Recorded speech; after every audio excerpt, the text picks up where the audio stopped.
and second interview, looking at the social and economic implications of some of the precautionary measures that have been put in place both at the federal as well as the state levels.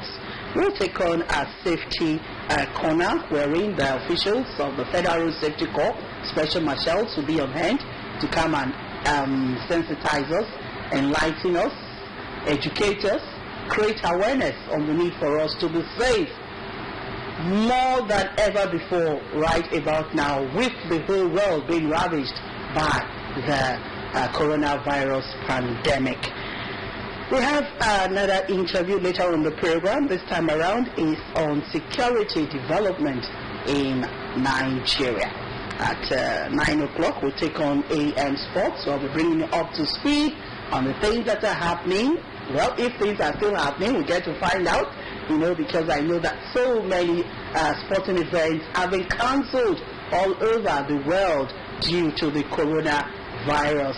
I don't know, a new date is yet to be set for the Olympics, which was supposed to have held in July in Tokyo, Japan. We hear that it's been postponed till 2021, but the exact date is yet to be filled. So these and much more information will be coming our way on the segment AM Sports. And after that, we'll be wrapping it up on today's edition of the program Morning Watch. Remember, it's an interactive one, so you can always get us via our handles as it were. So if you're ready for us this morning, let's begin with our very first documentary, which is on the coronavirus pandemic in Wuhan, China. You might think it's a cold, and it could be, but COVID-19 could escalate. Here's what you need to know. According to the World Health Organization China Joint Mission on COVID-19, as of February 20th, 80% of laboratory-confirmed cases were mild to moderate, 14% were severe, and 6% were critical. Just to be clear, a mild case of COVID-19 is not like a mild cold. The symptoms will still be pretty severe. Anything less than needing oxygen puts you in this category. Severe cases do need... For weeks now in Beijing, there hasn't been any point in getting up early.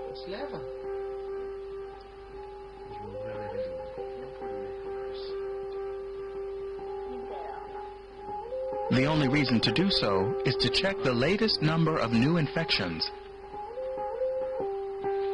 right after waking up.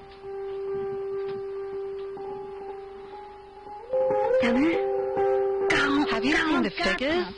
There are almost 45,000 confirmed cases of the illness. I came to work in China as a journalist in 2007 and got married to Lulu from Beijing. We have one son and live in a housing complex in the north of the city. I travel around China a lot making reports, but now I've been grounded. Only Tibet is still okay.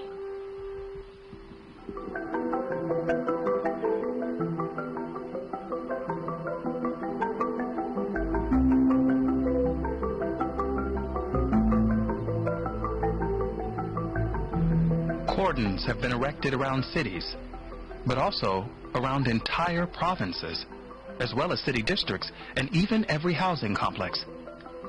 Outside my neighborhood block, uniformed men check everyone's comings and goings.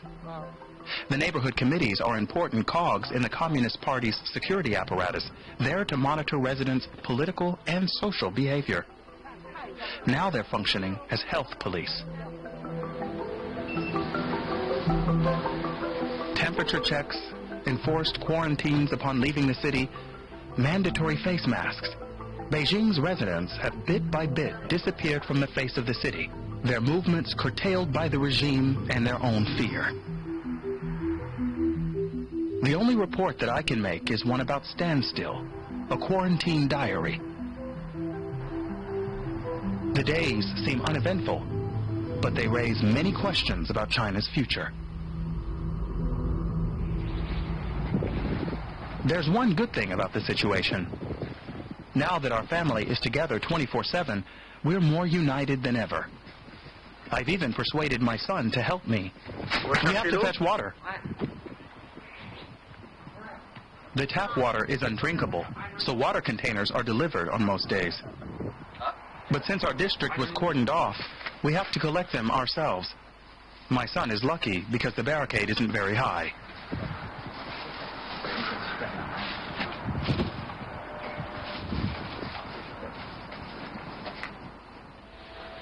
Since the outbreak of the virus, Lulu and I have been wearing his and hers fashion accessories, face masks. Mine black, hers white. Lulu is unhappy she can no longer wear lipstick.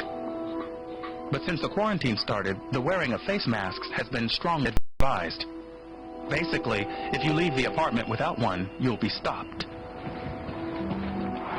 The remaining entry point to our district has become a checkpoint. You need a special pass to get in and out, and it's checked every time. Permission can be refused at any time.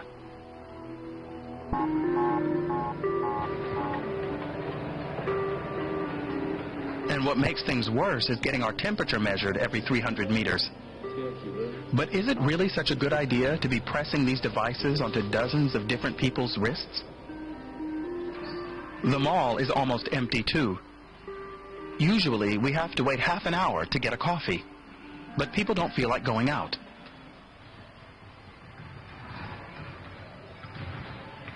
At least there are a few young guys playing basketball, bringing a bit of life to the place.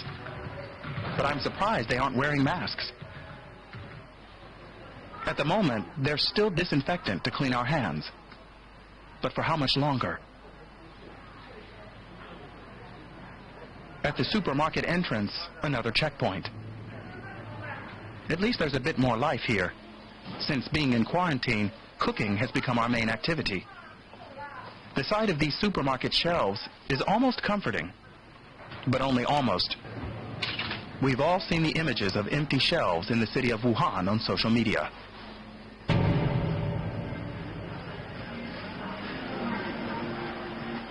The situation at the epicenter of the outbreak, where thousands are sick, is ever present. It's feeding a sense of collective anxiety. That's even though our situation is nothing like the one in Wuhan. In Beijing, there are only 100 official coronavirus cases. The capital is hermetically sealed off nonetheless.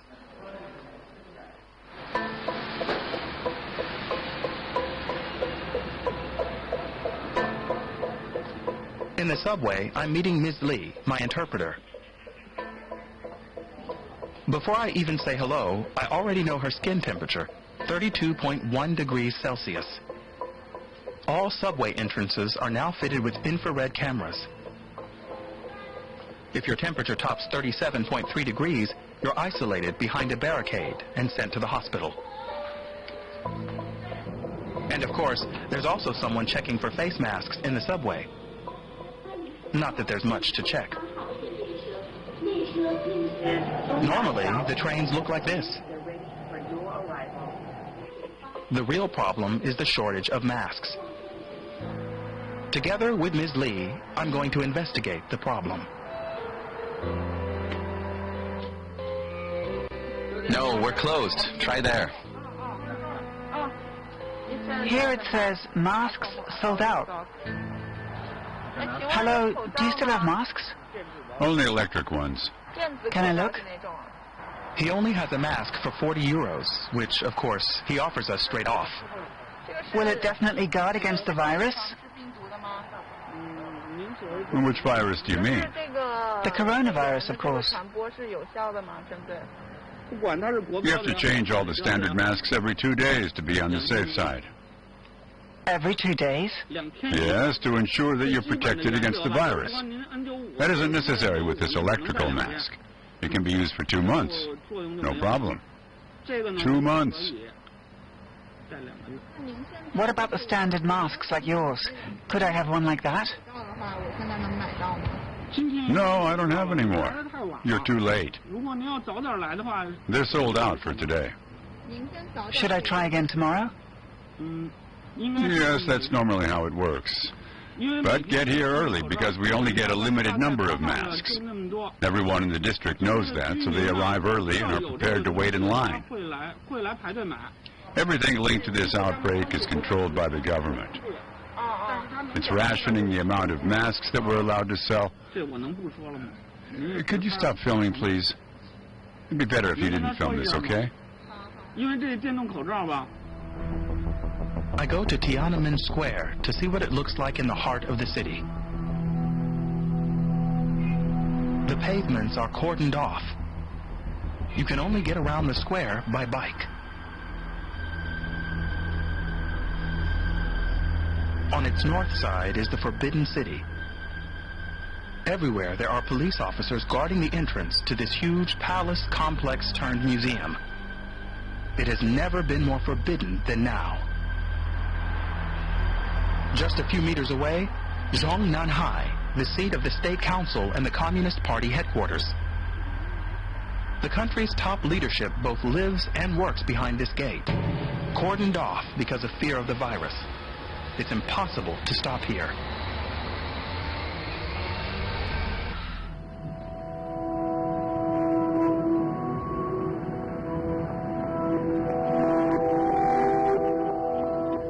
I'm familiar now with the situation in my district and in the city center, but what about the working class districts on the outskirts of Beijing? Are they under the same quarantine? The companies are housing their workers in small single-room dormitories. In a model proletariat, no one would dare contradict the party. Mr. Chen is a chauffeur. I've hired him for a day to show me his district. Anyone who wants to enter has to get registered. I'll go out and arrange it with them.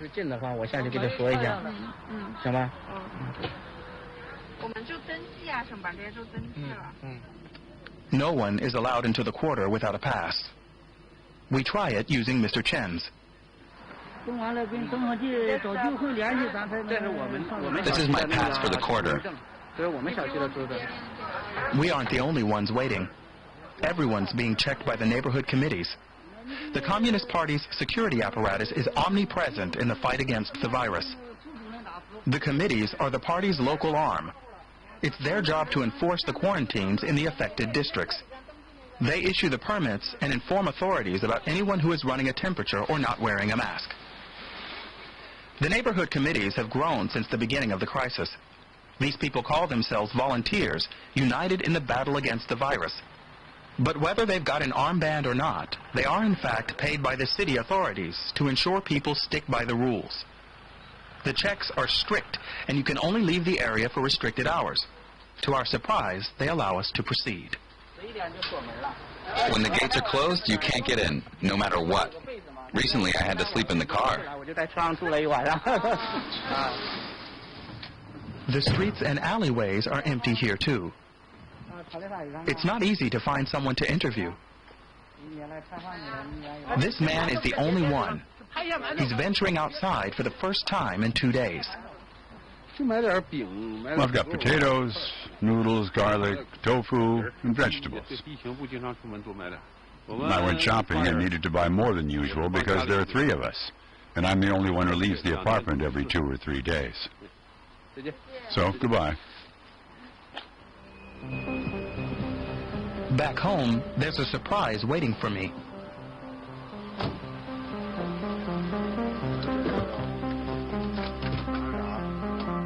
This is the first time I've seen an ambulance outside the entrance of our apartment block. And yet, no suspected cases have been reported. For our reassurance, we can see practically in real time whether or not there are sick people in our building. There are several apps that localize people who have the virus. This blue dot is me. This is our building.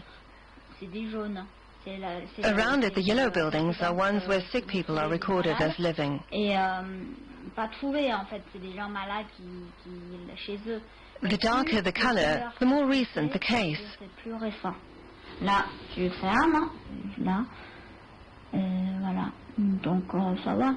Every red dot is a coronavirus case. No one slips through the net in a society where everyone is tracked by shopping, going about their daily business, or via facial recognition. I click here on the ill person to see where they have been. To a fruit dealer and a bistro. They're 2 or 3 kilometers away. We are here, and we're definitely not going to walk 3 kilometers to buy an apple, so it's fine.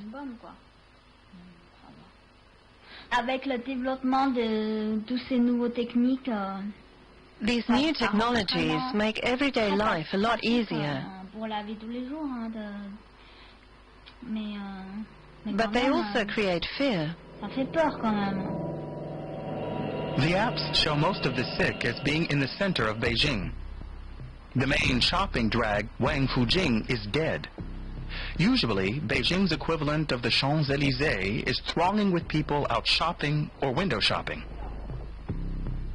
But today, there are public health videos rather than ads playing on the electronic billboards.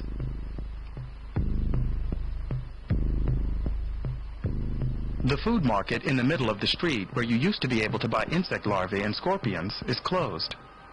There's a sign saying it's going to be renovated, but it doesn't say when. These are agonizingly long days for store and restaurant owners. Miss Zhang is in charge of the only open cafe around here. Today, I'm her only customer. When the epidemic first broke out, we had to find a way of coping. We assumed the whole thing would probably go on for the first half of the year. I have a lot of friends in the restaurant trade, and we're all in the same situation. We're under a lot of pressure if our estimates are correct. We don't know when business is going to pick up again, and we're keeping a very close eye on developments. When things improve, we'll hear about it on the news. We keep calculating when we might have more guests again, based on the latest infection figures.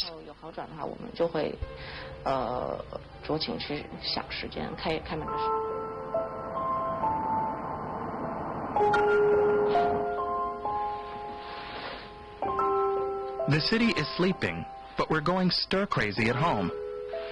So we decide to go out. It'll do us good. Because we can't be visited by anyone from outside and everything is closed, we pay a visit to our neighbor Gary. Up to now, we had only met on the parking lot. Hey. Hello, sir. How are you doing? Yeah, hard time. Have a seat. The second-hand car dealer lives here with his wife and cat. For more than a month now, he has been sitting at home and twiddling his thumbs, like all of us. Since the start of the quarantine, he hasn't missed any of the news broadcasts on CCTV, Chinese state television. In 2003, at the time of the SARS epidemic, I was in my third year at the university. I think people were less worried back then. People are far more worried than they were about SARS. People are saying that the mood is different because of WeChat. Fear is spreading because we're communicating with one another more due to social media. At the time of SARS, these platforms didn't exist. In 2003, the authorities in Beijing committed grave mistakes. They hushed things up, and that created big problems. But I believe they have made progress, and they've got the situation pretty much under control now. Maybe they tried to cover things up at first. I don't know. Based on the information he hears from the government, Gary prefers to stay at home. Every evening, state TV shows images of the crisis, pictures of hospitals, patients, and above all, the military and medics working together in perfect coordination. And on the ground shots from cities where the state apparatus is naturally shown as intervening swiftly and efficiently, even cleaning the street with mops. The premier sets a good example. The message, everything is under control. As every day goes by, more people disappear from Beijing's streets. Normally, there's an almost constant flow of cars and consumers along this road. Today, nothing, just silence. This banner reads, "We are all united, and thanks to this trust and the scientific strategy of state leadership, this epidemic will be vanquished." All right, welcome back. Glad to know you're still there, and I hope you have been well sensitized and your consciousness and your awareness more has been raised on the coronavirus pandemic, which is presently ravaging the world. This is Delta Rainbow Television, and the program is Morning Watch. On to our very first interview for today, and well, it's no surprise that we'll be looking at the coronavirus disease holistically, presently where we stand, and some of the precautionary measures and some of the things that governments of the day, the federal and state levels have done or are doing to try to contain the spread of this pandemic, and how the citizenry are coping with it. As at yesterday in Nigeria, we are told that 131 cases have been confirmed, with 8 discharged and 2 dead. That is the statistics as it stands. And to do justice to this morning, please make welcome from my left, Comrade Ezekiel Daniel, Senior Special Assistant to Governor Ifeanyi Okowa on security matters. Good morning, sir. Welcome to the show. Good morning, madam. Good morning, Deltas. Seated next to him is Dr. Sonny Afore, public and social analyst. Good morning, sir. Welcome to the show. Morning, Delta, and thank God for today. We live one day at a time, and we thank God for it. Yes, and we are all observing the social distancing rule. Yes. Okay, gentlemen, the coronavirus pandemic. We know that it's ravaging all over the world, from the US to Europe, to Asia, to Africa, and then to Nigeria. We are told that about over 156,000 people have recovered, including the Canadian Prime Minister's wife. She has recovered, and that is good news. Back home here, we've had 131 confirmed cases, 8 have recovered, discharged and gone. We've had 2 deaths, but all hands still need to be on deck for us to curtail and contain this pandemic that we had the very first index case on the 27th of February, and it's a month plus now, and it's still counting. Let's begin with Comrade Ezekiel Daniel. How would you rate the preparedness of the Nigerian state to the issue of coronavirus? Let's begin from there. Well, first and foremost, I will want to say kudos to the Nigerian government, from federal to state, but that doesn't mean we cannot do better. But my appreciation will specifically go to Delta State government under the leadership of our neighbor government, Dr. Ifeanyi Okowa, for its proactiveness. And this is what leadership is all about. You don't wait until your household is being invaded before you will start running scatter. We are all aware that as at now, Delta State has no case of COVID-19, be it negative, be it negative, positive, or what have you. But His Excellency has gone far in putting things in order. One, by charging the medical personnel to be up and doing, and equally talking to the security personnel to do their job in terms of securing our borders from land, air, and the riverine part. So I think we are doing well, but like what I said, there is still room to do more. Okay, all right. So let's dwell more on some of these measures that the state government have put in place. Dr. Afore, let's look at the transport sector. We're told that I think that began on the 26th of this month, that henceforth transporters should ensure that they kit up their vehicles with wipes and tissues and other disposable items for use by passengers to wipe the vehicle doors and other handles. And the passengers are required to sanitize themselves before and after each journey, wash their hands regularly with soap, and that transport companies should ensure that they have all these things put in place, talking about the washing hand machinery put in place. How well do you think that the transporters have really keyed into this, vis-a-vis the fact also that things like the keke, they've been asked to carry, the tricycle riders, they've been asked to carry 2 passengers at the back, the small Kundi bus to carry 5, the other buses to carry not more than 10, and all that. How well do you think that the people are taking to this and adhering to it, as it were? All right. Thank you so much, and good morning, Deltans. You know, I like taking my things from this. You know, I like to take it from this man, while I'll come to answer that question. It is very unfortunate that up to this moment, majority of us still feel that COVID-19 is a myth because nobody has actually seen a victim. I mean, something that is ravaging the whole world, and it has happened in Lagos, and everyone is panicking, and we still feel it's not happening. I took time to talk with some tricycle riders yesterday, and it is so pathetic that you see them carry 3 behind. You don't see any palliative at all.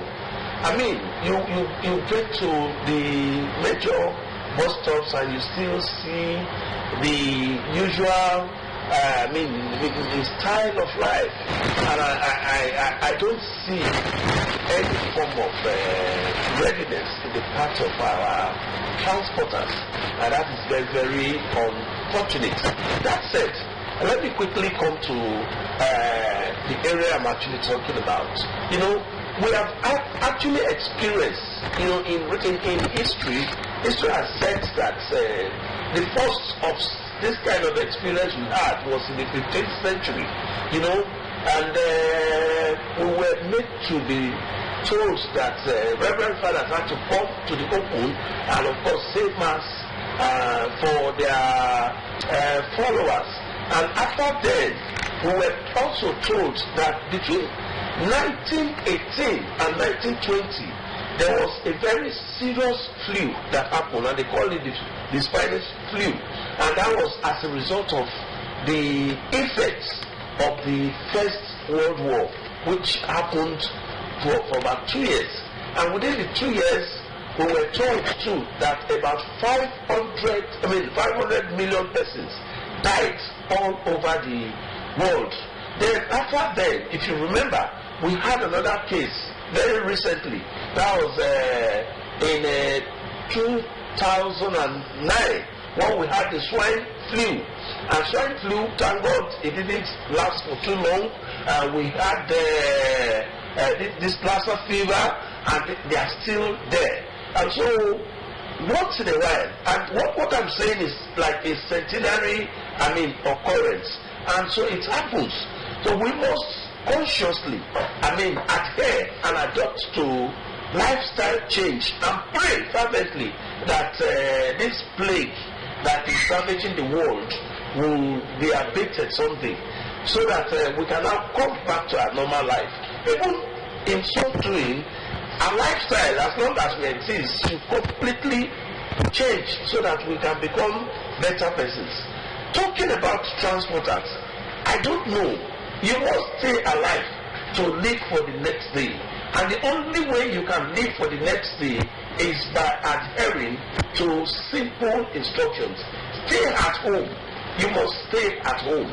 If all that will make you live is to stay at home, then stay at home.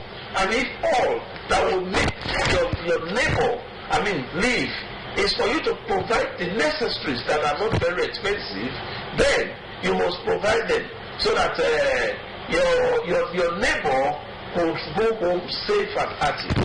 Thank you. All right, thank you so very much for giving us your perspective on how the transport sector is adhering or not adhering to some of these laid down guidelines in trying to contain the spread of the coronavirus. Okay, moving on now, let's look at the economic effects. All over the world, we hear that the price of crude oil is now $20 per barrel. That was at yesterday, and it has really affected the economy of many of these countries.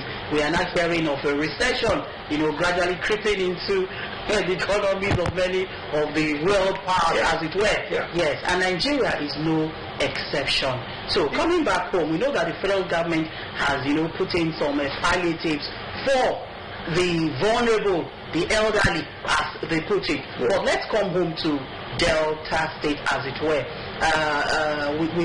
We hear that as from tomorrow, the 1st of April, okay, there's going to be shutdown, okay, of various of the state, as it were. Okay, before now, the land borders have already been shut, as in there are no access from the Bayelsa side, from the Benin side, and from the Onitsha side. Okay, so talking about the economic effect, how do you think that our people are coping with the situation of things right now? You can see that I'm reaching because I'm an economist. Okay. Of course, I hold a degree in economics, and of course I hold masters in energy and petroleum economics. But let us look at what recession per se. This is. It's certainly going to happen, because that's very obvious. The first we had was in 1939 or thereabouts. And of course, within the period when we had that first peak, there was this sort of recession. You understand? But you see, recession is not an issue any longer. You get? And you cannot talk Delta State when you don't mention Nigeria. And you can talk Nigeria and you don't bring it globally. You understand? And so, the point is, yes, the governor of Delta State had actually come up to say, look, I am in charge. I share this position. You understand? I expect, like the commissioner for economic planning and the person of Dr. Barry Peregbe to put his house in order and begin to re-strategize on how to cushion the effects of these 2 weeks, because 2 weeks out of business is quite a long time. You understand? Taking 2 weeks out of your life is so much a big deal. So if you look at your GDP, it's going to drop. If you look at your GNP, it's going to drop. If you look at your per capital income, it's going to drop. We have actually postulated that a lot of jobs will be lost within the period, even in Nigeria and other places. Right now, as of this morning, over 543 persons died yesterday in America. You get what I mean? Due to this coronavirus. So there is going to be great recession, and the world should be prepared for it. And so if there is an impact in the world, there's no way it won't trickle down to the individual. So Delta State should be prepared. Let's look at how we cushion effect. What I expect is mitigants. How do you mitigate? Find a way of getting the database of Deltans, and of course cushion the effects by way of course ameliorating their suffering by way of ensuring that the basics are provided. Thank you so very much. Spoken like a true economist, as it were. But the ordinary man, the ordinary market woman will not understand GDP, does not understand the capital income. What they understand presently is that prices of things have skyrocketed, and it's because of coronavirus. Now let's look at the effect of this thing on the common man, vis-a-vis the things we buy on a daily basis. Let's look at our attitudinal behavior to how our people have acted. All over the world, you see, this is a time where citizens come together to help each other, trying to cushion this effect that we are talking about. Yes, the government has a role to play, but as individuals, as members of a society, how are we helping to cushion this economic effect vis-a-vis what's happening in the markets now? Everything has skyrocketed. Comrade Ezekiel, let's hear from you. Yes, thank you so much. Dr. Sonny indeed spoke like an economist. I love that. Thank you. On the issue of what the state government is doing, we all know His Excellency to be an astute administrator.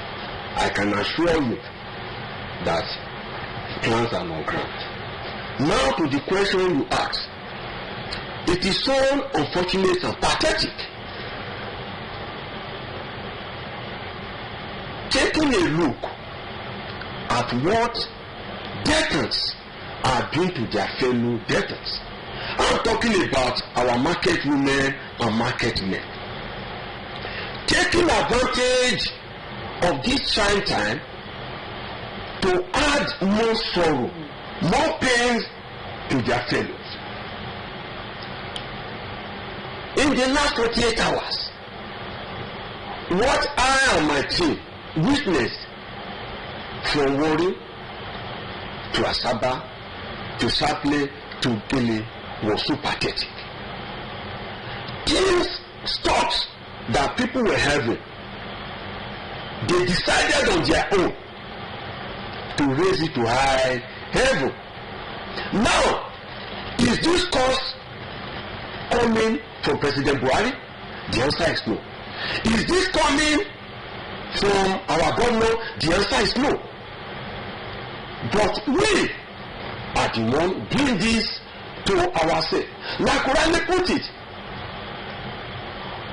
a Cuban artist, Castro, was on air 2 days ago. Cuba, as at now, as I'm talking to you, has not recorded a single COVID-19 case. But what did she do? She came out with a single, using it to rallying Cubans to see how they can raise funds, raise medical things, which they plan to distribute to several European countries. Dublin in United Kingdom, the citizens are rallying around, bringing into London, Liverpool, and other parts of the United Kingdom that are being hard hit by this COVID-19, bringing in shelter, bringing in medical, and so many things to cushion the pains of their fellow citizens. Likewise in Italy, likewise in Spain, citizens are taking leading role, even they are hijacking leadership role from their prime ministers, from their presidents, from their governors, in making sure that they cushion the effect of this agony of their fellows. But in Delta State, what are we having? The story is for profit. And I think this is too bad. And we cannot continue to blame government while on our own part we are dictators. I'm sorry if I'm sounding so extreme, but it is so painful what our people are doing. So I want to appeal on that reason. I'm so happy with the actions taken by a group of youths in Lundu yesterday, where they moved across the market, taking on this gluten on greedy market women and women, enforcing law by themselves. I think that also happened in Uwe.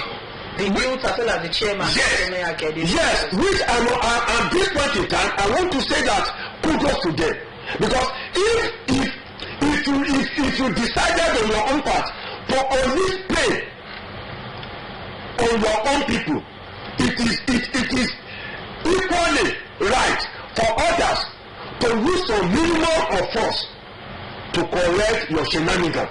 So I want to appeal to debtors at this point in time, especially our market women and women, to put a stop to this wickedness they are embarking or they are unleashing on our people, because already our people are in pains.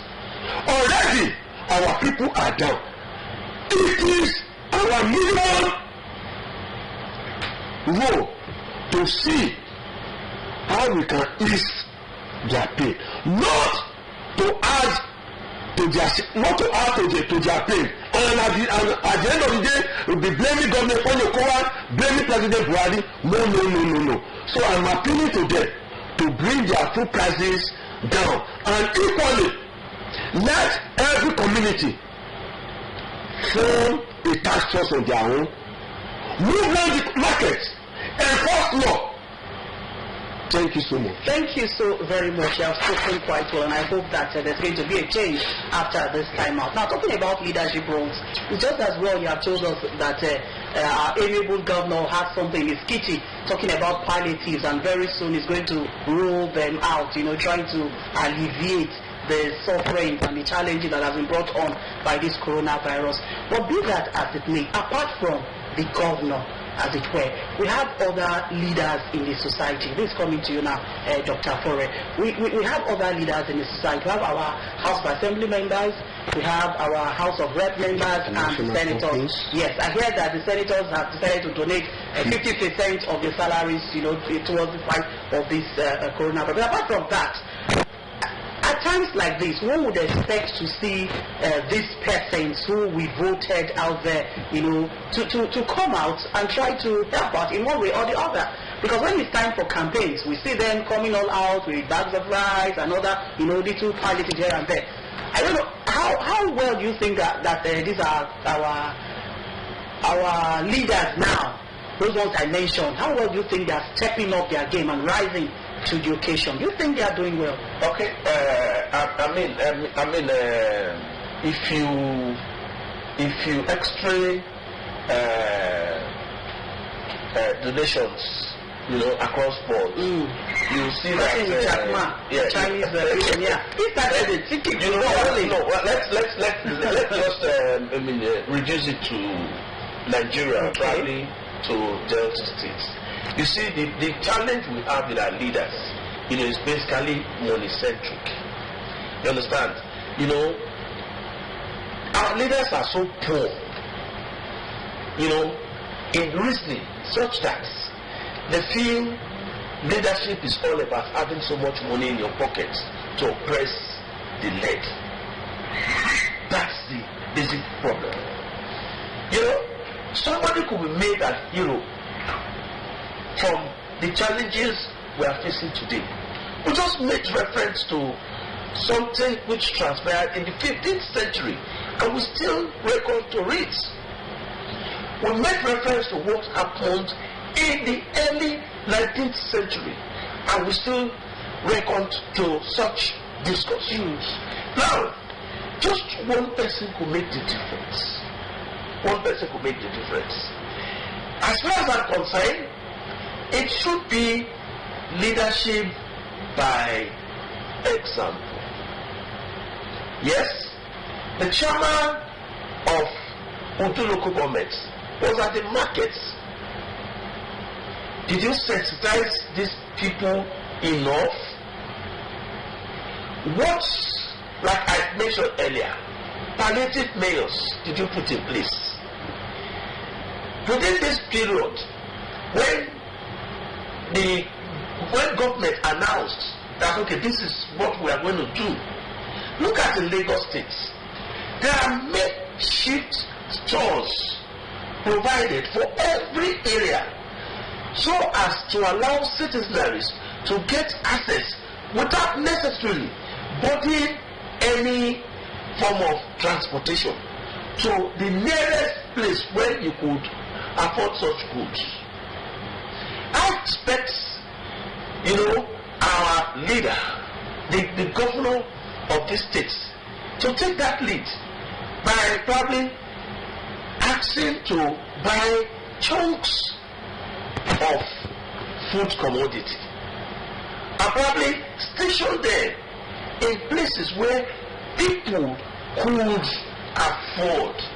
At a regulated price. At a regulated price. Because it's not just enough to go and harass the man at the markets. What was the basic price for which these commodities were purchased? Remember the law of demand and supply. When demand increases, what happens? Your price will increase. So by the time you go to the market, to ask. You go to the village to ask for. To ask for this produce. And they see more persons coming to demand the very few commodities. One of the ways to strangulate is to increase their price at the push edge. That's what happens. So if we have governments to have come into this and say, okay, what are the staple foods we have in our state? Up till now, as we are speaking, it's not still too late. Oh wait, sorry to interject here. Yes. At this point in time, looking at the hardship that this coronavirus is meeting out on our people, should that law of economics that you just explained, should it come into play? No. Hold on. You know why I'm saying this? I'm saying this because he is here. They are our problem. They are our problem because, see, if you take leadership and you are fired for saying the truth, then you are an hero. You get what I'm saying? I have just 10 naira, and I use my 10 naira to purchase goods, and I need to sell this and still maintain my 10 naira. And you are saying, why will this be so? That is not what is happening. That is not what is happening. No. You are selling your thing not at 10 naira, but at 200 naira. That is exactly what is happening now.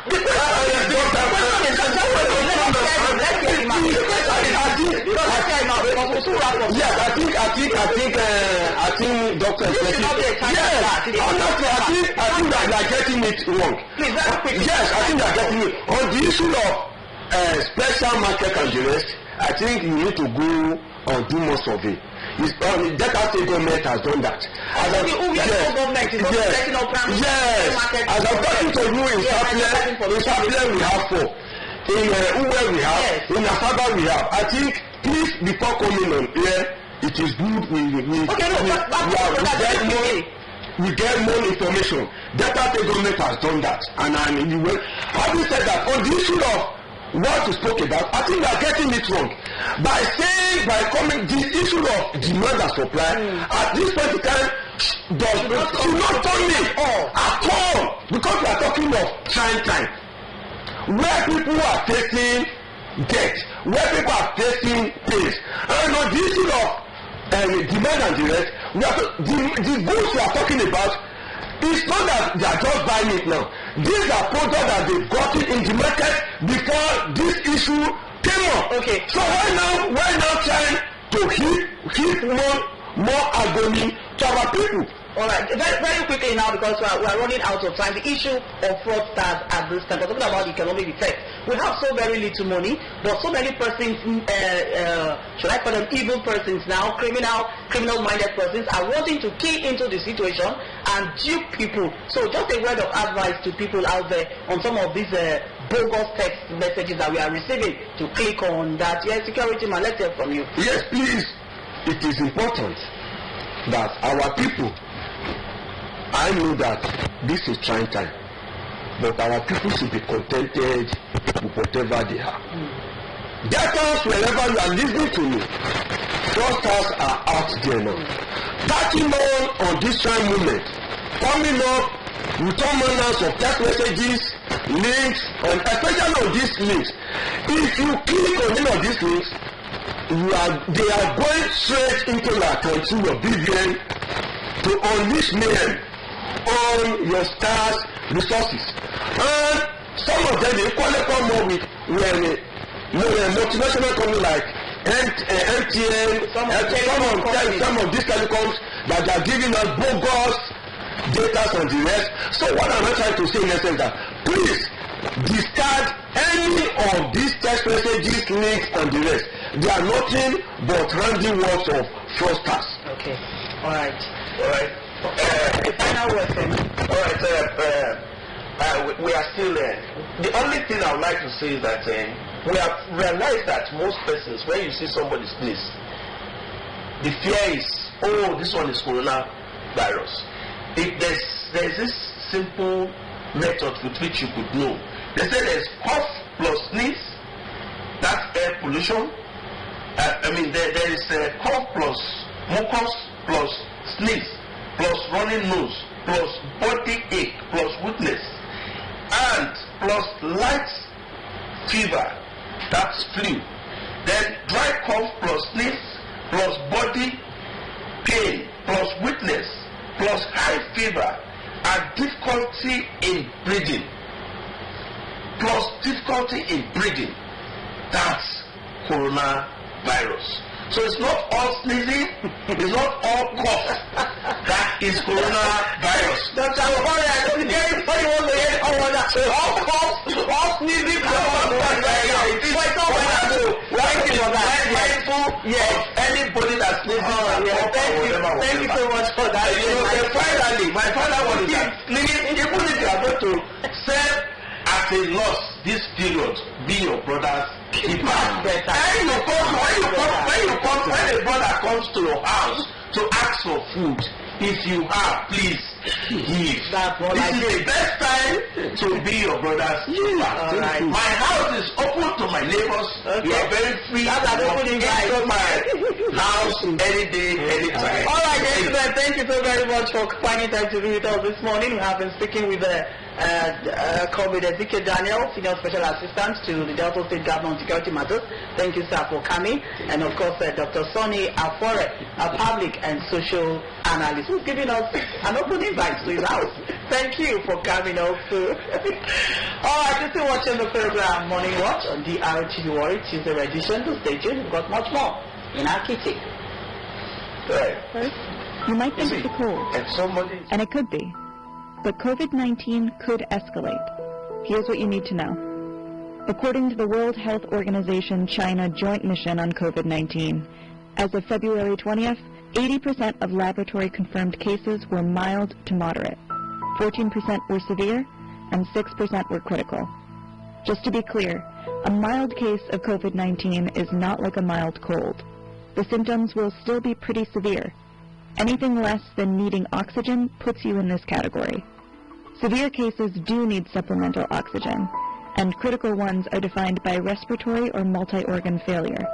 The symptoms, treatments, and timelines of having the disease vary, depending on which category patients fall into. So let's break down what having COVID-19 looks like day to day for each level of severity. It can take as few as 2 or as many as 14 days after being exposed to the novel coronavirus for the first symptom to develop. This is when it might feel like a cold or the common flu. Many patients develop fevers early on. The World Health Organization China Joint Mission saw that about 88% of people who had COVID-19 had a fever. Another study out of China showed that while only 44% of patients had a fever on admission to a hospital, 89% eventually developed one. But there have been some cases that led with gastrointestinal symptoms.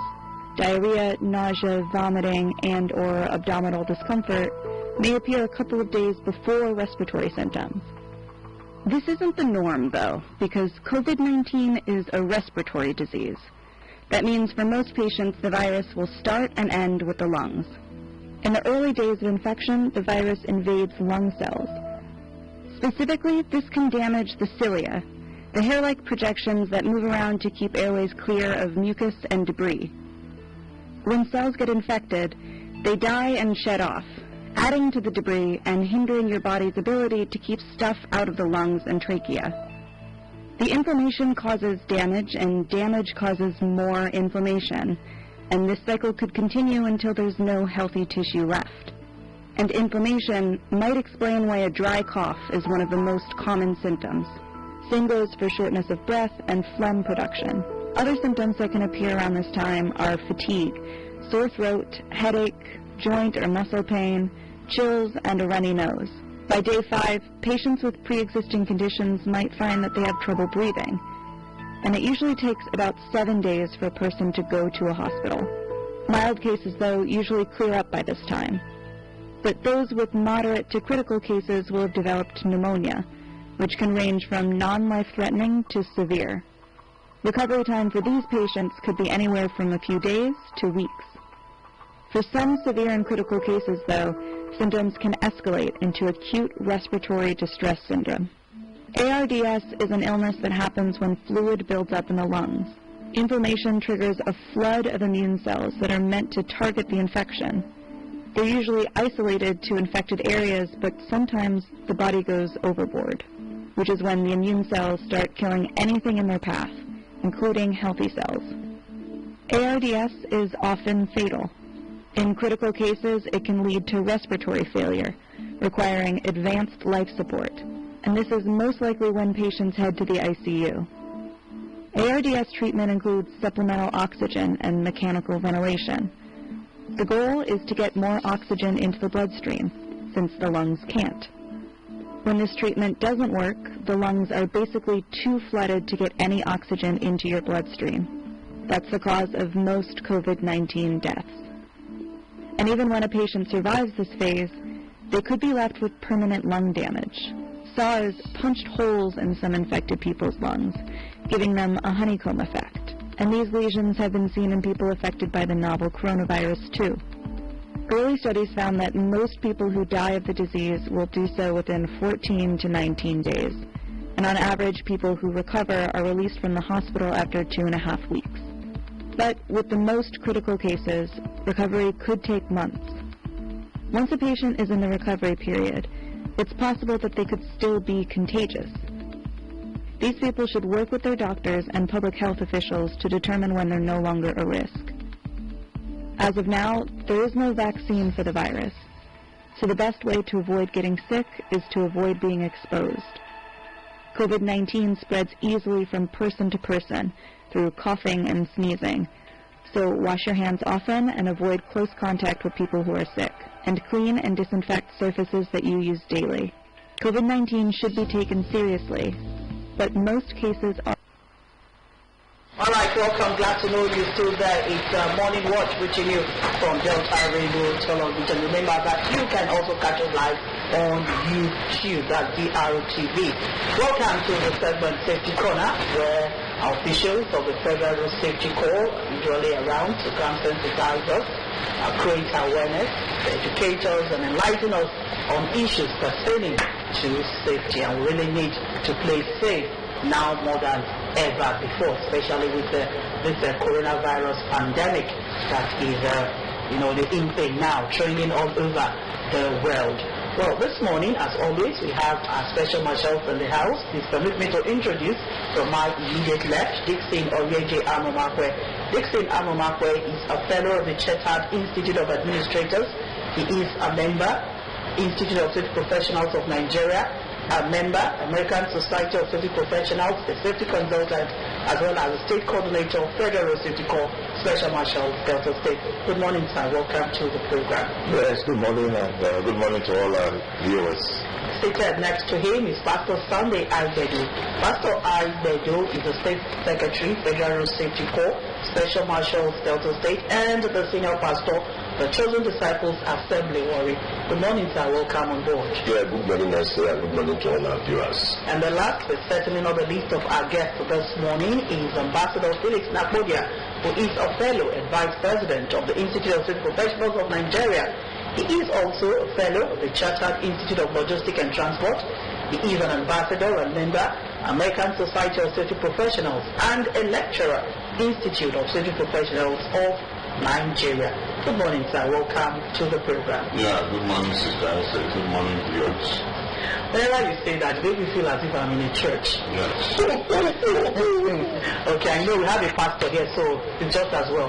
We are not of the gathering of 20 years. All right, welcome, gentlemen, to the program. As always, we try to sensitize and create awareness on the need for us to play safe. And the topic we have this morning is COVID-19 awareness. Yes, we have to sensitize our parents because, gentlemen, really, one of the bitter truths that we must face is that our people, most of our people, majority of our people, they are not aware. They seem to be living in a cloud. They seem to be out of this world. They are not in tandem with what is happening in the world all over. How would you rate, the level of assimilation of this issue of coronavirus amongst our people? Let's talk about that as we look at the week in retrospect. State coordinator. Yeah, thank you very much. For the past 2 weeks, thereabout, the sensitization of COVID-19 rather, on, and quite I would say this period that the government to a large extent tried by interpreting most of all the announcements, the advert on various languages, you know. But however, you still have a lot of them who are not, who don't seem to care. They have this, like I said, the kind of attitude. I don't care. What are they talking about? Are they going to feed me this and that? You know, we're going to discuss that also as part of the main challenges that we have on our road. But let me also quickly go back to the week in retrospect, just to marry it together. Like I said, throughout this week it has been sensitization all through. And even now, that is still part of what we are doing here. Not just doing here alone, but we still go out to inform others. And every opportunity we have, you know, to be able to inform others, we have to do. Let me also commend DBS. To be honest with you, the awareness DBS has created is so much, far better than whatsoever other stations so far that brings to Warri, you know, and its environs. It's really marvelous. Yesterday I monitored the GP program on the radio, and a lot of people called and they were commending DBS, and I was very, very happy also because of that commendation, which means that people are getting more awareness from the various stations. And now that it is translated into various languages, the Sokoma we hear, the Kwalema, the Igbo man, and all the tribes that are here we surely hear, including Yoruba, they will hear. But before we go into the intricacies of this issue that is on ground right now, I want to say that we have a lot of work to do in Warri. Some of those boys who call themselves tax officers, who go about embarrassing drivers and the rest of it like that. They embarrassed somebody again that I was called upon, and they said because the man was going through the one way, rather than going through the U-turn, he tried to, you know, drive under the pedestrian crossover. You understand? And we have a lot of vehicles that do turn that way, but because they look at the private and the fine car, they just have to put their nail under the tire hand. They arrested one man like that, and I had to, well, I got the message. I said, let me talk to them. They refused to talk to me. And incidentally, I called the Commissioner for Transport immediately and forwarded all the messages, you know, and the photographs of what they are doing to them in Asaba. And they promised that he was going to expeditiously look into it.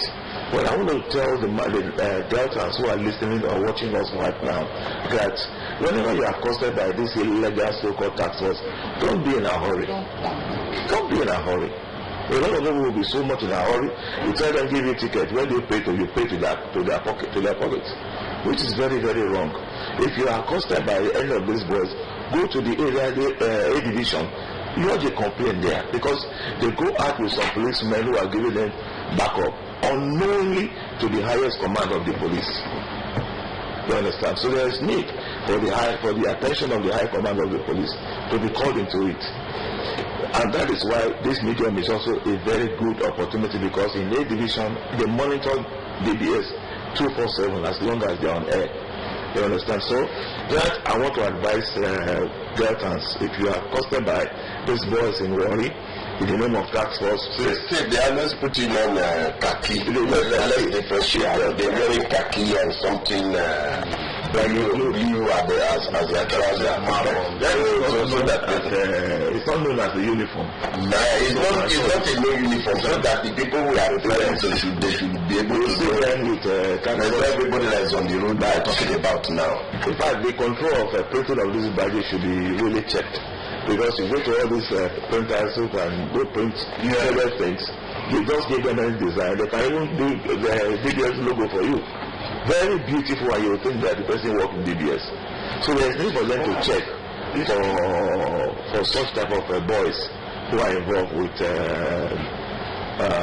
this illegal activity. So let's hope that the commissioner will say something about it. Once it get a response, I will surely let you guys know. And hopefully it will also be on the television and radio, probably after the issue of the COVID-19 is over, probably. Okay. So let me stop there. I don't know whether I have some other. Yeah, we definitely have something to say. So this one is specifically for him. We're looking at lack of awareness amongst our people. And one of the directives that was given by the state government as a precautionary measure was for banning of social gatherings. For example, churches not having more than 20 or 50 persons, as it were. It's only just passed now, and from investigations we found out that many churches still opened with more than 50 people. Now you are a pastor. I don't know how do you see this? How do you draw the line between having faith and obeying the laws of the land? The joy I have, I say thank you for having me on your program today. But today night is beyond road safety.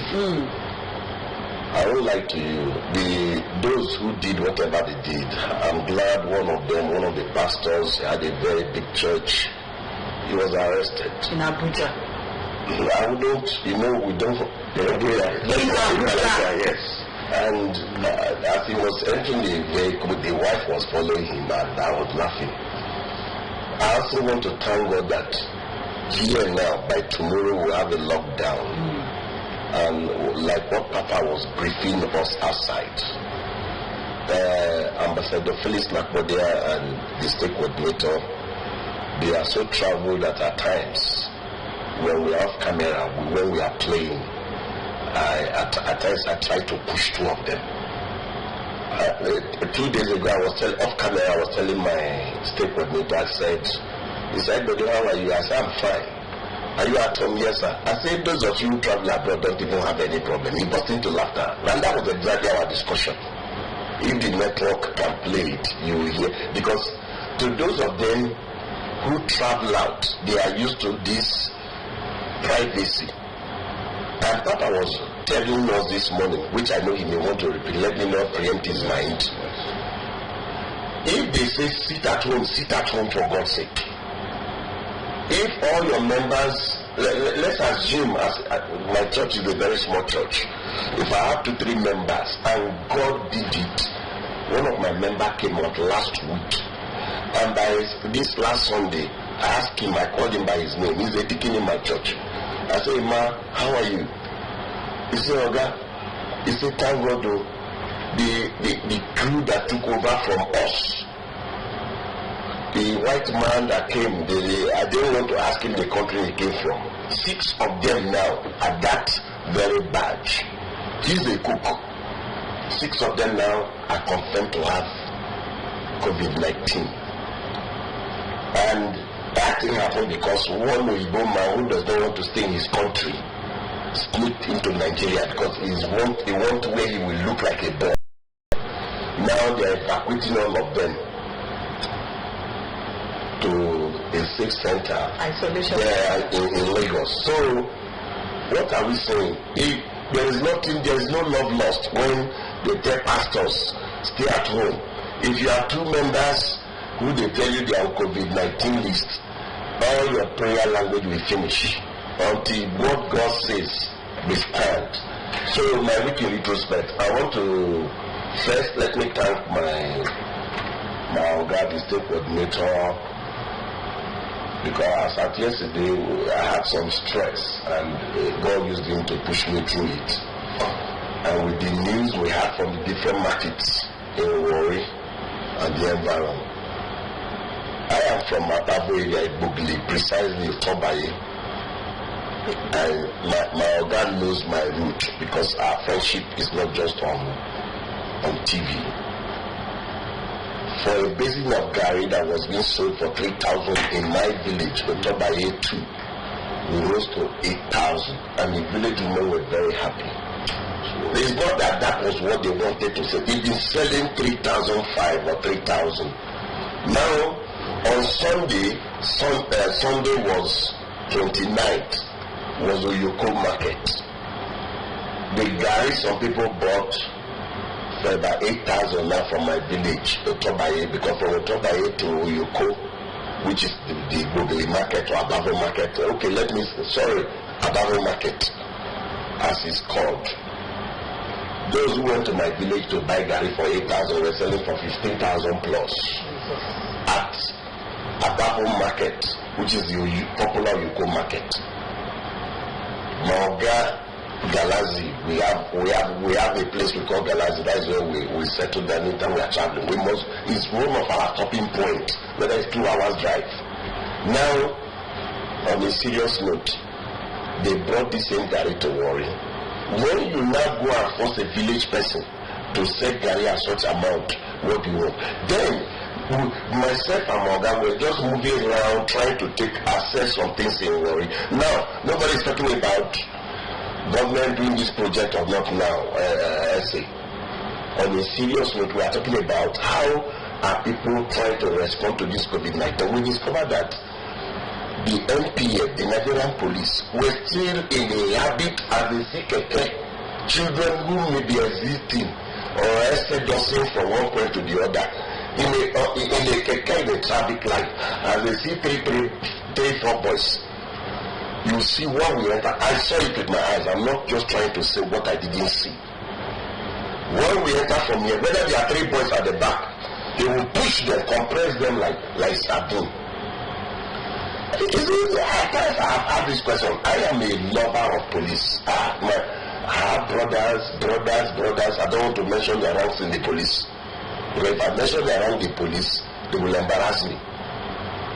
Now you are pushing somebody of my son's age. As a father, as I'm driving, trying to assess what is happening because of today's program on the road. You are pressing children. What do you want to benefit? You mean one day you will not have children as old as that? I don't want to talk more than that. Okay. All right. Ambassador Felix Nakud, in addition to what you want to say, let's go on quickly to how we can create awareness amongst our people. Well, basically, that's what we've been talking about. Because let's look at the transport sector. You just mentioned the keke. One of the directives given by the state government is that 2% should be at the back. Likewise, this small bus, this cookie bus or scooby bus, they call it, they're supposed to be 2 on a seat, 2 on a seat, a total of 5, 1 at the front. I don't know, how well do you think that these transporters and the commuters are adhering to this directive? To start with, I want to first of all... Are they even aware of the coronavirus? I want to first of all thank you for the first question you asked.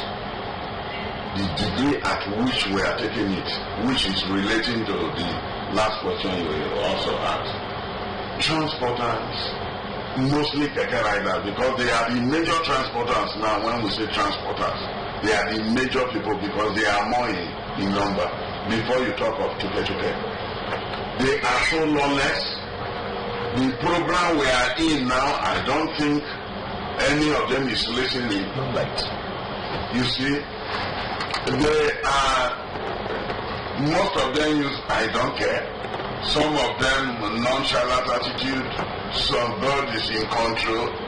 It is not a solution. We know that God is in control. We know that the angels of God are on guard in our various premises. Yet we have bulletproof doors. So we do not say because God, we are not disputing, we are all believers and Christians. We are not saying God is not in total control. But that does not prevent us from playing our part. So going straight to your question, both the commuters and the transporters, they are not taking this thing seriously. So how do we create awareness among them as it were? Part of the awareness is what we are doing now. We wouldn't have done better. We cannot carry bells at this time to be ringing as people who are town criers. Town criers? I don't think we have come to that stage. Town criers, because in the day of old, that was how messages were being disseminated traditionally. State coordinator, how do we ensure that these messages get to the grassroots? Yes, I know that the media is doing a lot, jingles, advertorials, they are being done in different languages, but it's still not getting to the people. I don't understand. The people that are supposed to get it. Yeah, for me, I think it's getting to them. It's just that so a lot of them have at least like a surgical attitude and they don't care. When somebody will tell you, now something will kill a man. They just assume that something will kill a man. Actually, the kind of apprehension that came with this COVID was so much. It has been over-exaggerated. You understand? Why should I have to use a mask on my nose? when I'm not exposed to a dusty environment. You see, and everybody see on the road wear hand gloves and cover their nose. It creates a lot of tension and fear in people that everybody that have COVID-19 will surely die.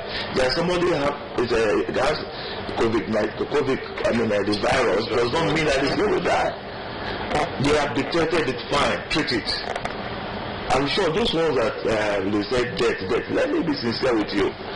We don't investigate in Nigeria very carefully. I don't think majority of them that died as a result of the virus. Let everybody go and do their medical checkup now. Some of them have not done medical checkup. So like the second guy that died over the weekend, I think the Minister of Health said he had underlying health conditions.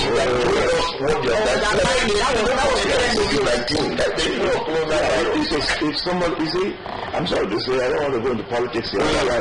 From what I'm saying, going on right now, is just a way of siphoning money. So what about the deaths being recorded all over the world, as it were?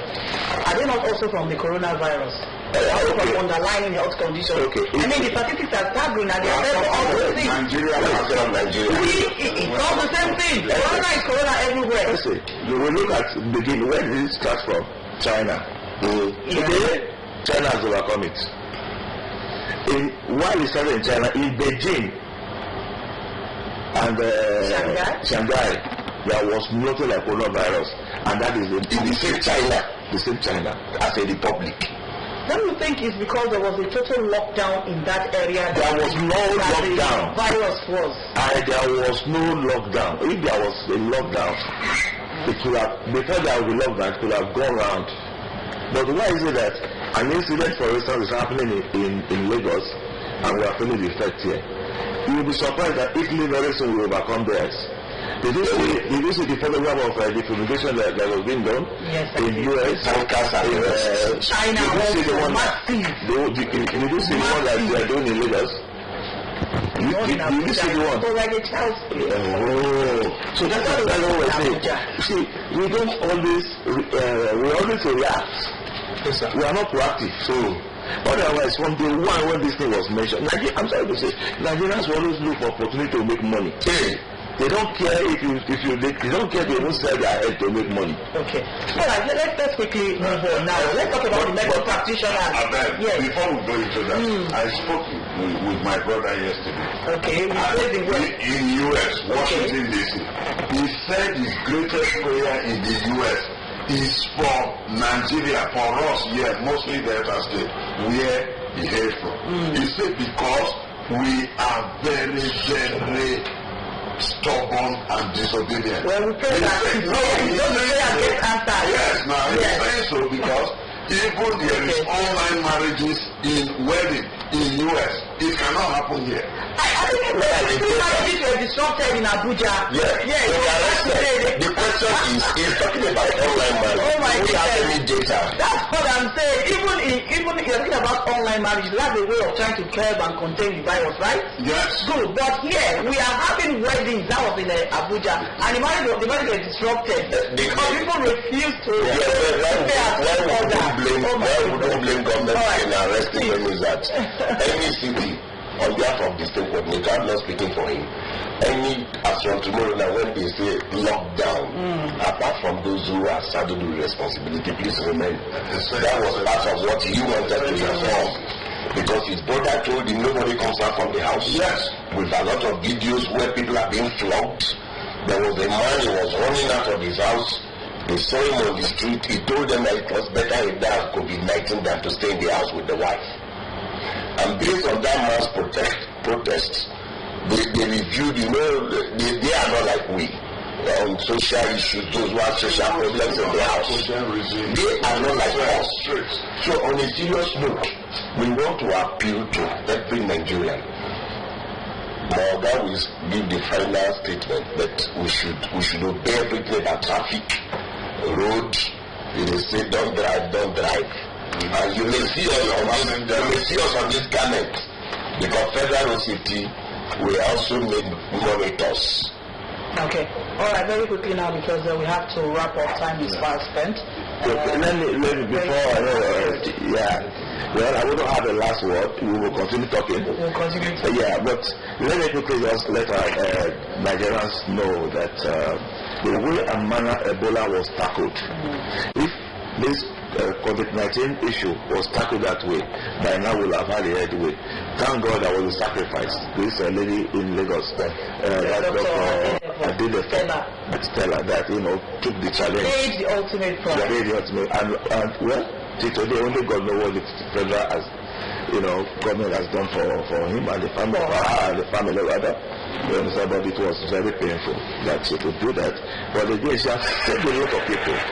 Saved a lot of people, and that's the reason why I want to appeal. Don't let government beg you for your own life. Don't let the society be begging you, say, stay alive, stay alive. Wash your hands. If you want to sneeze, some people don't understand this, how this virus is spread. You have your hand. You see some people who use their hand to clean their kata, and then their hand on their clothes. The next thing is that they are climbing the staircase. And you wouldn't know that staircase they are climbing is also a channel of distribution. We have to be very, very careful. So let me advise that please, we should be aware, we should stay safe, and of course follow all the instructions that we have been given. That is all I will say, because thank you very much. The major thing is the awareness. Thank you so very much for creating the awareness this time around. Once again, hopefully, center. I don't know if you guys will be able to make it next week. You're part of the essential. Of course, that's it. So we'll be having you guys on the show. This is why we call it a wrap. We've had with us Dixon Oreji Amomakwe, Pastor Sunday Aigbedu, as well as Ambassador Felix Nakbodia, Special Marshals, Federal Road Safety Corps. They've been our guests this morning on the segment Safety Corner, where we have been looking at COVID-19, trying to create more awareness as it were. Thank you, gentlemen, for being with us. Thank you. The program Morning Watch is still very much on. Do stay tuned. At first, you might think it's a cold, and it could be. Producer, but COVID-19 According to the World Health Organization China Joint Mission on COVID-19, as of February 20th, 80% of laboratory-confirmed cases were mild to moderate, 14% were severe, and 6% were critical. Just to be clear, a mild case of COVID-19 is not like a mild cold. The symptoms will still be pretty severe. Anything less than needing oxygen puts you in this category. Severe cases do need supplemental oxygen, and critical ones are defined by respiratory or multi-organ failure. The symptoms, treatments, and timelines of having the disease vary, depending on which category patients fall into. So let's break down what having COVID-19 looks like day to day for each level of severity. It can take as few as 2 or as many as 14 days after being exposed to the novel coronavirus for the first symptom to develop.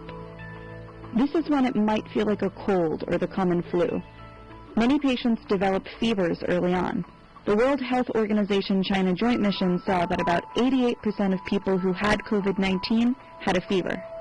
Another study out of China showed that while only 44% of patients had a fever on admission to a hospital, 89% eventually developed one. But there have been some cases that led with gastrointestinal symptoms. Diarrhea, nausea, vomiting, and/or abdominal discomfort may appear a couple of days before respiratory symptoms. This isn't the norm, though, because COVID-19 is a respiratory disease. That means for most patients, the virus will start and end with the lungs. In the early days of infection, the virus invades lung cells. Specifically, this can damage the cilia, the hair-like projections that move around to keep airways clear of mucus and debris. When cells get infected, they die and shed off, adding to the debris and hindering your body's ability to keep stuff out of the lungs and trachea. The inflammation causes damage, and damage causes more inflammation, and this cycle could continue until there's no healthy tissue left. And inflammation might explain why a dry cough is one of the most common symptoms. Same goes for shortness of breath and phlegm production. Other symptoms that can appear around this time are fatigue, sore throat, headache, joint or muscle pain, chills, and a runny nose. By day 5, patients with pre-existing conditions might find that they have trouble breathing. and it usually takes about 7 days for a person to go to a hospital. Mild cases, though, usually clear up by this time. But those with moderate to critical cases will have developed pneumonia, which can range from non-life-threatening to severe. Recovery time for these patients could be anywhere from a few days to weeks. For some severe and critical cases, though, symptoms can escalate into acute respiratory distress syndrome. ARDS is an illness that happens when fluid builds up in the lungs. Inflammation triggers a flood of immune cells that are meant to target the infection. They're usually isolated to infected areas, but sometimes the body goes overboard, which is when the immune cells start killing anything in their path, including healthy cells. ARDS is often fatal. In critical cases, it can lead to respiratory failure, requiring advanced life support, and this is most likely when patients head to the ICU. ARDS treatment includes supplemental oxygen and mechanical ventilation. The goal is to get more oxygen into the bloodstream, since the lungs can't. When this treatment doesn't work, the lungs are basically too flooded to get any oxygen into your bloodstream. That's the cause of most COVID-19 deaths. And even when a patient survives this phase, they could be left with permanent lung damage. SARS punched holes in some infected people's lungs, giving them a honeycomb effect. And these lesions have been seen in people affected by the novel coronavirus too. Early studies found that most people who die of the disease will do so within 14 to 19 days. And on average, people who recover are released from the hospital after 2.5 weeks. But with the most critical cases, recovery could take months. Once a patient is in the recovery period, it's possible that they could still be contagious. These people should work with their doctors and public health officials to determine when they're no longer a risk. As of now, there is no vaccine for the virus, so the best way to avoid getting sick is to avoid being exposed. COVID-19 spreads easily from person to person through coughing and sneezing, so wash your hands often and avoid close contact with people who are sick, and clean and disinfect surfaces that you use daily. All right, welcome back. We can never have enough of sensitization and trying to create awareness on the COVID-19 pandemic as it ravages the world. But hopefully and thankfully, there are so many successes recorded, as it were. Back home in Nigeria, we hear that 8% have received treatment and discharged and gone home in spite of having 2 deaths. But I mean, that's the positive and cheering news as we are hoping that more persons will be discharged. But no harm in creating awareness and getting to know more about the pandemic. You're still on Morning Watch on drtv Warri, and right about now we have a special guest in the house who's coming to throw more light also on issues as it pertains to COVID-19. Please join me in making welcome to our very esteemed guest, Honorable Chief Thomas Ereyitomi. Honorable Ereyitomi JP is a member representing Warri Federal Constituency at the National Assembly, Abuja. Good morning, sir, and thanks for coming on the show. Madam, good morning, thank you. Welcome to this morning show. Deltas. I think we're all safe. Good morning, Deltas. All right, it's good to have you. I don't know, have you ever been to our studios? So I guess it's okay for us to say congratulations to you on the success of your election in 2019. Yes. How has the business of politicking been in the green chambers, as it were? Yeah, well, thank you very much, Madam. Well, it is okay. The business of lawmaking in the National Assembly is good, although quite challenging, but a lot has been learned, and it's a place where you acquired a lot of experience and meet a lot of people from all different backgrounds in this our great nation. So it's a good experience, and we're coping up. Coping up, and we're hoping that the constituents are seeing the dividends of democracy, as it were. Yes. Okay. The whole idea is to bring the dividends to our people. Okay, all right, that's well and good. Yeah. Now, onto the business of the day. As per all over the world now, the issue of the coronavirus pandemic is top-notch. And here in Nigeria, at the federal level, from the presidency to state governors, the local government chairman, they are doing one thing or the other, trying to cushion the effect of the coronavirus on the people.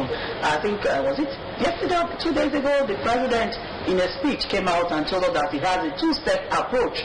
The first one was to protect the lives of citizens and also to preserve the livelihood of workers and businesses. And among some of the measures that he said the federal government has put in place or will be putting in place is to provide an initial grant of 15 billion to support the national response. He also created a presidential task force to also assist, and training of doctors and nurses was also not left out. Hundreds of nurses and doctors were recruited to be, at the various hospitals and all that. And he also directed the Ministry of Humanitarian Affairs, Disaster Management and Social Development to work with state government in developing a strategy to sustain the school feeding program. These are just some of the measures that the federal government has put in place. Now, how do you see this panning out? Do you think it's getting the desired result in cushioning the effect that the hardship of this pandemic is having on the people? Yes. What the president did, and during his broadcast the day before yesterday,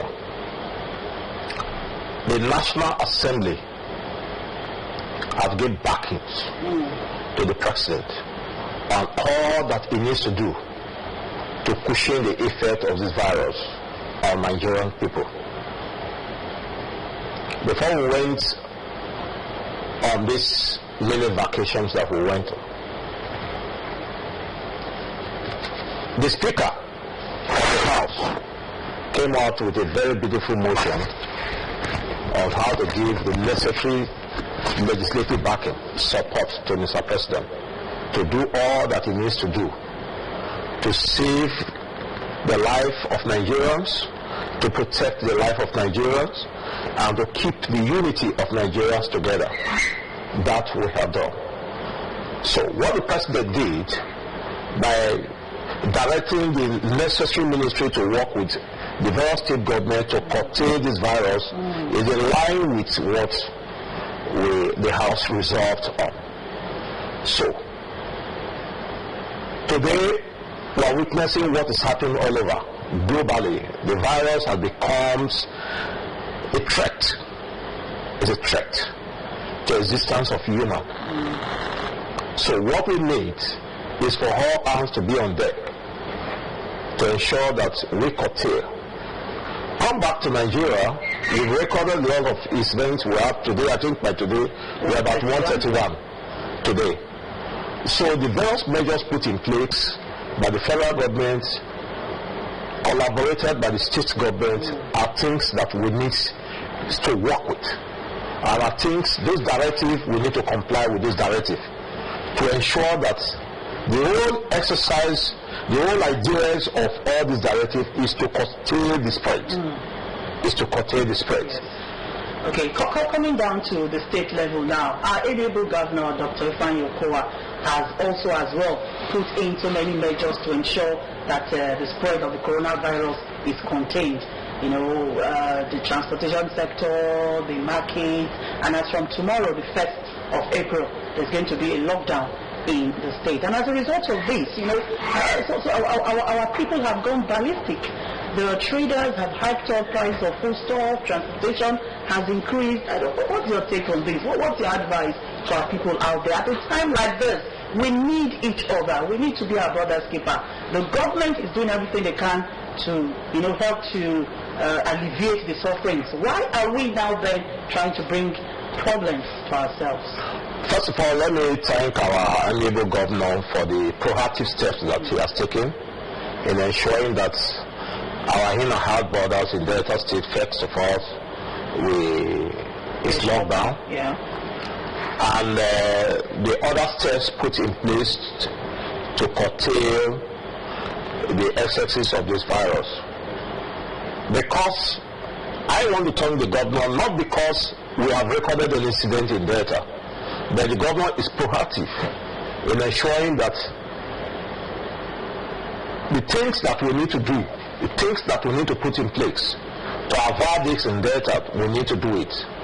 And that's what the governor has done. So first of all, Beltons should appreciate the governor for doing that. Secondly, we need to comply with all the necessary rules and guidelines that the government has put in place. We need to comply with them. Thirdly, our people should not take advantage of what has happened. The fact that we have a virus like this does not mean that we have not seen a virus before all over the world. So the fact too that we are witnessing it now, and the fact too that there's going to be a lockdown tomorrow, is not an avenue for us to skyrocket all our foodstuffs. The people that are selling foods, the prices of foodstuffs has gone up because of this. It doesn't make sense. Now we need each other. Now we should be our brother's keeper. Government alone cannot do all that we need to do. That today price of garri has gone up because of what? Coronavirus. What is the essence? The reasons are not there. So I want to appeal to our people. Let us keep ourselves together. Let us be our brother's keeper. Let us ensure that we don't take advantage of what we have on ground now to exploit our own people. Because whether you like it or not, we are all one. Whether you are Robo, whether you are Joe, Shekiri, Igbos, Kwale, whatever, we are all one.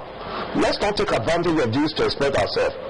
So my advice is that let us continue to maintain these prices of foodstuffs that we have now, so that the ordinary people, the common people, can have food in their house.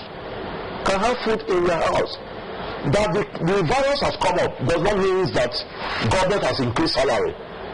Government has not done anything. It's just a virus that has come up. And the lockdown we are going to experience as from tomorrow, it's going to be just for a temporary time, for just for 2 weeks. Thereafter, governments may have reasons to looking at the situation, review the situation, and take another measure that will be of benefit to Deltans. So my advice is that we should work together and support the government in whatever we are doing now, for us to be intact and keep Delta as one family. All right, very well said. Now, for our people, it has come to our notice that they seem to be, I've said it before, living in the cloud. Many persons don't seem to believe the reality of the presence of this coronavirus. Many persons are taking it for granted, and that is why many of the precautionary measures that the WHO have put in place, such as social distancing, which we are practicing here. You can see the distance I'm having from you. Washing our hands, sneezing properly and all that. They seem to take it all for granted. I don't know, how do you think that this message can be disseminated to the people for them to really understand? Must we continue to be the doubting Thomas? Sorry about that. What do we have to do to let our people know that this thing is real? I think the only thing we need to do is to continue to talk to them. Okay, just the way just what we are doing now. We continue to talk to them, educate them that the virus is real. Watching out with what is happening all over the world today, you know that the virus is real. That the virus has not come to Delta does not mean that the virus is not there. Today, like I said before, we are 131 today in Nigeria. Of the 131, I think Lagos have the highest, about 80 something, thereabout. Now, we cannot say we don't believe that the virus is free. The virus is free. So, America, for example, lockdowns are being in so many states in America.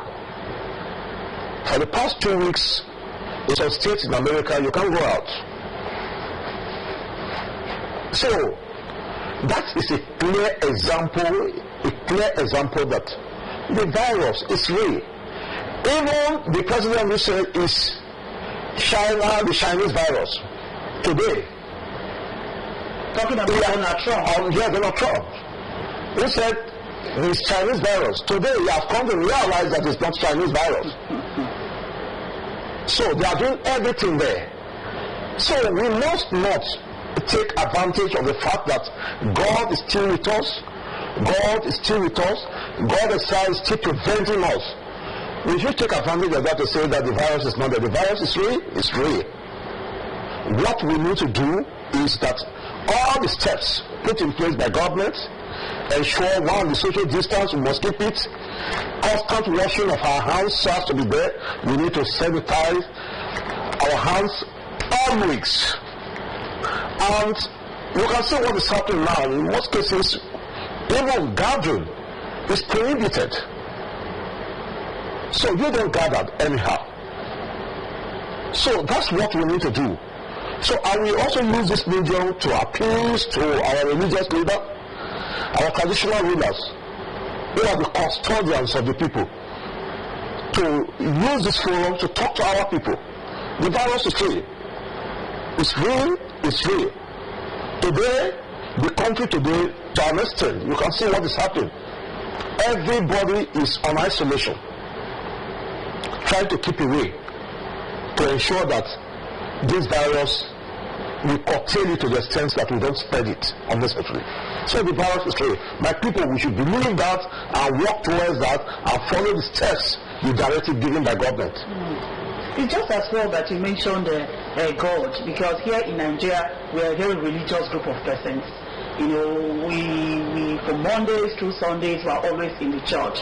You know, without wanting to run foul of our religious leaders, I wanted to make an appeal, especially to our religious leaders, because we find that many of them are disobeying this law of a ban on gathering, not more than 20 persons. Because on Sunday here, you know, from reports, we found out that many churches opened and had more than 50 persons saying that, oh, God is going to, God has healed all of us, there's nothing like, you know, and our people believe so much in their religious leaders.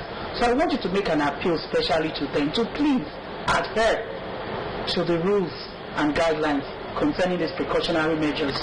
Yes, our religious leaders, we need to appeal to them. Yes. We need to appeal to them because we have to keep safe. For us, after 2 weeks, it's not too late. We are not on the run. Our religious leaders should try as much as possible within this period of time that we are. The precautionary measure, they have to apply it in all the churches. We need to talk to our people because that's where we can actually talk to our people and let our people know what the government is doing and what this government intends to do in future. And of course, educate the people and let them know that the fact that today, what we are experiencing today, we can pray. We pray in our individual homes to allow God to intervene. These things will come and go. But we need to be alive for us to continue to serve God. Exactly. We need to be alive. So that is the first thing we need to do. So I want to appeal to our religious leader. All right. So it's not too late. It's not too late. It's not too late. Talk to our people. Let us obey and be in compliance with what the directive of the governor. With respect to gathering, we shouldn't gather. If you watch in the Shekiri angle, in my constituency there in Shekiri angle, the rule of warri has come out to say there should be no burial, no marriage, nothing that will allow people to gather more than 20 in a particular place for now. That is it. So it's in compliance with the directive of the governor. All right. Thank you so very much, Honorable Chief Thomas Ereyitomi JP, yes, for coming on our program this morning to come and enlighten your constituents and Deltans in general on the need to adhere to the safety precautionary measures that have been put in place by the government, all in a bid to contain the spread of the coronavirus. Well, by His grace, we haven't had any outbreak in Delta State, and hopefully we will not have it if and only if we adhere to this virus. Yes. Thank you so very much, Honorable Chief Thomas Ereyitomi JP, member representing Warri Federal Constituency at the National Assembly, Abuja. Thank you, sir, for finding time to come. Thank you, ma'am. This is Delta Rainbow Television, and you are on the program Morning Watch. Right after now, the segment AM Sports will be on hand. Do stay tuned. The regime is obsessed by the concern that fear about the virus could spark social unrest or criticism of the leaders. The party seems more worried about that than about the coronavirus itself. People spreading information on social media can expect sanctions. Blogger Fang Bing was arrested at home by the police. Who's there? The police. The police? Yes, open up. Why are there so many of you? Stop taking photos. Why are you here? We're here because of you. Where are you taking me? What do you want from me? Come on, open the door. First, I want to know where you're taking me. Finally, the police broke the door down. Fang Bing hasn't been seen since. The blogger had been filming since the start of the crisis in Wuhan and posting his videos on social media. He ventured into hospitals, showed overflowing waiting rooms, dying patients, and doctors and nurses at breaking point. Unsanitized images. Hundreds of thousands of Chinese people had been following him online and watching how he openly denounced government inefficiency. You'll get your punishment and pay for your deeds. All anti-communist forces must unite. Even if you arrest me, I am not afraid. An unbearable affront to the regime. But this type of video managed to spread through social media before the government was able to intervene. So too did videos filmed by Chen Shuxi in Wuhan's hospitals. He showed sick people not being treated, desperate people who were not being attended to despite having had a fever for days.